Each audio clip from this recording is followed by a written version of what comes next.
Most people think sales is about better tactics, better ads, better copy, better funnels. But the truth is, the best marketers in the world are actually just really good psychologists. Because behind every click, every purchase, and every viral campaign is exactly the same thing. And that's human behavior. And there are a handful of psychological rules that actually control how people think, trust, and make decisions. Before we jump in, I want to give a huge shout out to Scripe, who sponsor this podcast. Now, I actually approached Scripe to sponsor the podcast because I am such a big fan of the tool they've built. Scripe is an all-in-one LinkedIn content assistant that will even build your strategy for you. It's like having a strategist, a content writer, and an analyst in your pocket. I use it to save 10 hours every single week when I'm creating my own content. First, I review my content performance using their in-depth analytics, which neatly shows me which content types are performing the best. Then I use their inspiration feature to find viral posts from other creators to inspire my own. And whenever I have ideas, I upload recordings of calls I've had with my team, personal voice notes, or even YouTube videos I've created. And this is where Scripe is worth its weight in gold. What it's done is it's analyzed all my previous content to get my tone down to a T. And then it uses the sources I share to write engaging and optimized content.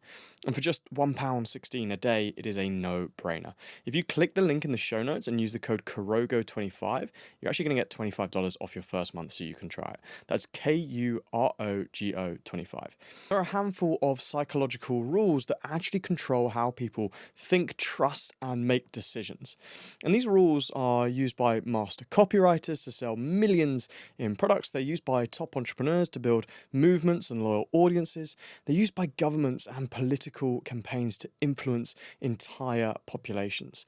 And historically, some of them have even been used by cults and intelligence agencies to control your behavior. Now, before you say that sounds manipulative, let me be clear. These aren't unethical tricks or shady tactics. They're actually really simple psychological frameworks that reveal how humans naturally respond to information, authority, and persuasion. And once you understand them, you're going to start seeing them everywhere. You're going to see them in sales pages, in ads, in political messaging, in viral content.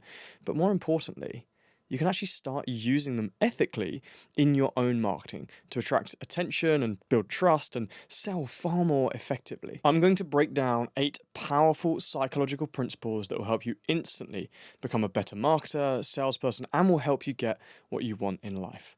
Some of these are used by the world's best copywriters. Some of them come from behavioral psychology experiments, and a few of them have surprisingly dark origins. But once you understand them, you'll start to realize something. The people who seem persuasive just understand a set of rules that govern human behavior. Let's get into it. So the first principle is something you probably won't expect because people are trying to perfect every area of their product, their marketing, their brand, but actually, sometimes you can use weaknesses to your advantage. And this is something called the Pratfall effect. So most marketers try to look perfect online, right? But one of the fastest ways to build trust is actually showing a flaw. And there's a psychological reason why admitting a mistake can make people trust you even more. So the Pratfall effect says that when someone appears highly competent, a small mistake actually makes them more likable and trustworthy. Why? Well, because perfection feels a little bit suspicious to humans. When someone is flawless, our brain thinks this is too good to be true, like it's too polished. But when someone admits a mistake, it signals honesty and confidence. And that can actually make claims about your strengths even more believable. So there's a famous experiment by a psychologist called Elliot Aronson, I think his name was, in 1966, and participants listened to 2 quiz contestants. Both answered most of the questions correctly, but one of these contestants accidentally spilled coffee on himself whilst he was answering. And that contestant was rated more likable and trustworthy, even though they showed the same level of competence. Why is that? Well, because when you combine competence with some level of imperfection, you get authenticity. So imagine if I said to you, I can get you 100,000 followers and make you millions from your personal brand. You'd probably be skeptical, right? But if I said to you, I'm not the best person to speak to if you want to just go viral, but if you want to make millions from your personal brand, I've got a system for that. It's much more believable, right? So if you want to use this yourself, you can preface a claim about your strengths with one about your weaknesses. Okay, so a bad example here would be, our launch strategy works every single time. Okay, it's too good to be true. A better example might be saying something like, last year, we lost 30K on a launch because we skipped one step in our funnel. And that mistake is why we now use this 3-step launch system. The mistake or the weakness you're sharing here is validating your expertise. Once people trust you, the next step is to get them psychologically invested. And there's a strange psychological rule that says people actually like you more after doing something for you. And this is the second principle, which is called the Ben Franklin effect. And this one I've struggled to get my head around for years, but I've been using it to my advantage ever since. The idea is that people actually like you more after doing something for you. It sounds backwards, right? But I'll explain it.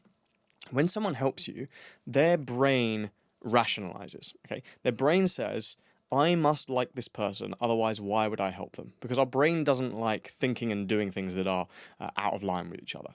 Now, Benjamin Franklin used this strategy politically, right? He actually asked rival politicians to lend him a rare book, and after the favor, the rival became friendlier towards him. Now, one of the most highly studied and proven psychological rules is that our brains want our actions and beliefs to stay consistent. Otherwise, it causes something called cognitive dissonance. Okay, so actually the fastest way to get someone to like you is not doing something for them, it's getting them to do something for you. And if you actually want to use this in practice, you can just use this framework, which is micro commitment, identity shift, purchase. Okay, so first, ask for a small action. This is the micro commitment. That action then automatically shifts your audience's identity. And people then think consistently with this identity. Okay, so in marketing, instead of asking someone to buy immediately, ask them to maybe comment their opinion on a piece of social content, ask them to vote in a poll, to take a quiz, or to answer a question. Really simple example of this is saying like comment guide on a post if you want me to send you the framework. And once they've invested effort, they rationalize that they must value what you have to share.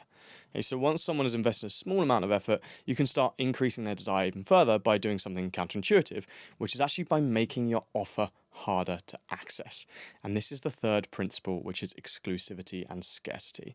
So most entrepreneurs try to convince you to buy, but the most powerful marketing often does the opposite. Okay, it actually pushes people away. And this is one of the strangest psychological principles, but I know entrepreneurs who are literally making millions every single year from doing exactly this. The thing is, when people feel like their freedom or choice is restricted, they actually want something more. Famous marketing experiment involved 2 jars of cookies, right? One jar had 10 cookies, one jar had 2 cookies. And participants in this experiment consistently rated the cookies in the nearly empty jar, the one with 2, as more desirable, even though the cookies were identical, by the way. So scarcity signals value. And some psychologists call this reactance, right? When something is limited or exclusive or restricted, it becomes more desirable. It's the classic want what you can't have scenario. So if you want to use this in practice, limit access and the availability of your product or your time to a specific type of audience or a specific number of people. You actually want to disqualify people in order to get the right people in. So push away the wrong people, create curiosity, and invite the right audience towards working with you. Bad marketing is like anyone can have this product or anyone can join this program. Good marketing, though, is saying things like, this isn't for everyone. If you're looking for quick wins, it won't help. But if you want to build an authoritative brand, for example, that compounds for years, this is for you. And when you do that, the right people will lean in, right? Not only will you sell more, but you'll actually get more of the right people and they'll be willing to pay more for it. But there is actually another psychological trigger that keeps people paying attention even before they want something, and that's called curiosity. So this links to something called the Zeigarnik effect, which is the fourth psychological principle. Have you ever noticed how the most addictive shows always end on a cliffhanger, right? And that's not an accident, right? It's a psychological effect that marketers use all the time. In fact, this is one of the principles I even used in this episode. If you're still watching, this is proof that this works. The Zeigarnik effect says that our brains remember unfinished things better than completed ones. That's because unfinished ideas create what we call open loops in our minds, and our minds hate open loops. So that creates tension, which we want to solve. The psychologist Bloomer Zeigarnik, who the principle is named after, discovered this effect while observing waiters, right? Waiters remembered unfinished orders completely perfectly, but they quickly forgot the ones that were completed. Brain prioritizes things that are unresolved. You ever notice how your favorite TV series always ends on cliffhanger, right? I'm watching Night Agent at the moment, and you have to watch another episode. Like, there's always an open loop. I cannot put this show down. And there's a really simple framework you can use to actually implement this and sell more, which is intrigue, delay, reveal. Okay, so firstly, introduce something interesting, but then delay the answer. So you're creating this open loop, and then you want to reveal it later on. And I genuinely believe if you can master the art of creating curiosity, you can become magnetic to your customers. The thing is, curiosity alone doesn't make people buy. What really changes people's behavior and gets them to take action is how they perceive value. And that perception can be manipulated by actually what they see first. So this is the next psychological principle, something called the anchor effect. And it states that people judge value relative to what they saw first. So nothing is actually expensive or cheap in isolation. Everything is a comparison. It's why a £2,000 program suddenly feels cheap after you hear about like a £20,000 one. The anchor effect is essentially that the first number someone sees influences how they judge everything else, right? See, our brains, they need a reference point, and that reference point becomes the anchor. So there's one famous experiment where participants span a wheel with random numbers. They were then asked to estimate the number of African countries in the UN. And those who spun higher numbers gave higher estimates, even though the number that they spun on the wheel was completely irrelevant and unrelated to the question. The brain anchors to the first number it sees. So this is another tool some of the best entrepreneurs I know are actually using to sell at higher prices. And if you want to use it as well, you should use this sneaky tactic. Create an offer that costs 10 times the cost of your current product. Like, imagine you had to charge 10 times what you're currently charging. What would you include? Create an offer and then slap that 10x price tag on it, right? Now just use that price anchor whenever you sell. You don't actually have to sell any of this offer. And if you do, great, you've made 10 times the money. But what it will do is it will make your current offer look like a bargain. Now, another tool that you can use alongside pricing to actually make more money is something called identity. Because the best marketers in the world aren't selling products, they're selling a new identity. So you can use something called identity signaling, which is what brands like Rolex and Lamborghini use to make millions. So people buy things because it reinforces who they believe they are or who they want to become. And this is one of the most powerful forces in marketing. People don't buy products, they buy like identity upgrades. Case in point, no one buys a Rolex to tell the time better. So if you want to sell more, use this framework. Frame their current identity, future pace their desired identity. That's going to create a gap between where they are now and where they want to be, and then position your product as the bridge between those things. In other words, acknowledge who they are now, highlight the kind of person they want to be, and then show how your product gets them from A to B. Then when someone starts to see themselves in a new identity, the next psychological trick kicks in. And this is consistency. And this links to a technique that we call a foot in the door escalation, which is something cults and intelligence agencies use without people even realizing. Cults and intelligence agencies, by the way, rarely ask for huge commitments in one go or on day one. They actually start with something tiny. So once someone says yes, their brain wants to stay consistent with that identity, right? This is actually linked as well to the principle of cognitive dissonance that we spoke about earlier. So small commitments lead to large commitments over time.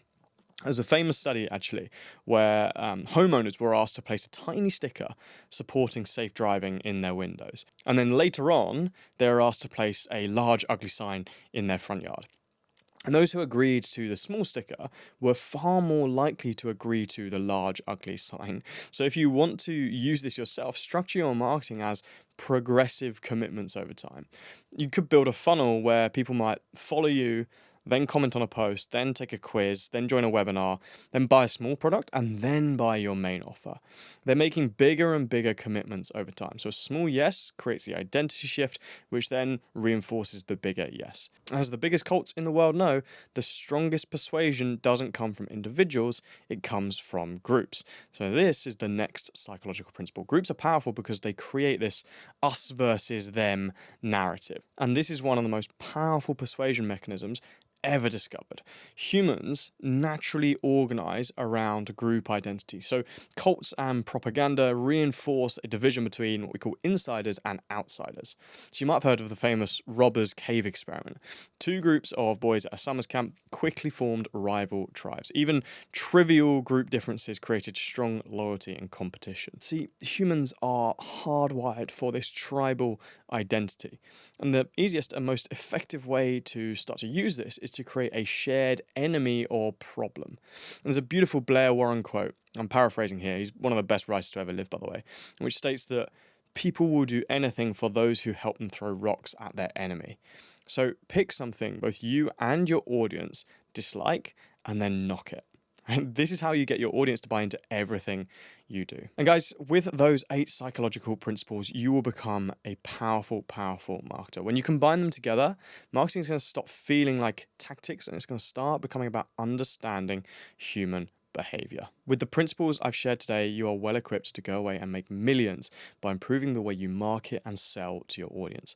And once you crack this, you have built a skill that you can monetize for the rest of your life. This is one of the most important skills you can ever learn because human conditions will never change. At least in our lifetimes, humans will always respond in the same way to these principles. And look, if you found this episode useful, it would mean the world if you could hit subscribe or even rate this episode on your favorite podcast provider. Trying to grow the channel here and trying to provide as much useful information to you guys from my experience building a 7-figure business and from speaking to others who have built 7, 8, 9, and even 10-figure businesses themselves.